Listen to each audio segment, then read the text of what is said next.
এটি খেলে আপনাদের পেট পরিষ্কার হবে এবং পেটে রুচি বাড়বে, পেট পরিষ্কার হবে। আর এটি যদি না খান, কোষ্ঠকাঠিন্য যদি হয়, সেক্ষেত্রে কোষ্ঠকাঠিন্যর ফলে পাইলস হতে পারে। পাইলস একটি মারাত্মক অসুখ। সেই পাইলস থেকে রক্ষা পাওয়ার জন্য আপনাদের পেটে যদি কোষ্ঠকাঠিন্য সমস্যা থাকে, অবশ্যই ভালো একজন ডাক্তার দেখাবেন এবং তার সাথে সাথে আপনারা ডাক্তারের নির্দেশ মতে মিল্ক অফ ম্যাগনেসিয়া সেবন করবেন। দেখুন, মিল্ক অফ ম্যাগনেসিয়া হচ্ছে কোষ্ঠকাঠিন্য, বুক জ্বালা, বমি বমি ভাব, এছাড়া অম্লাধিক্যজনিত রোগ এবং পেপটিক আলসার হতে সৃষ্ট দীর্ঘস্থায়ী এবং তীব্র কোষ্ঠকাঠিন্যে কার্যকরী রেচক হিসাবে 1 মিল্ক অফ ম্যাগনেসিয়া নির্দেশিত।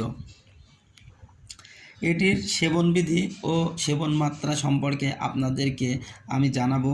সেটি হচ্ছে প্রয়োগের পথ, এটি মুখে সেব্য।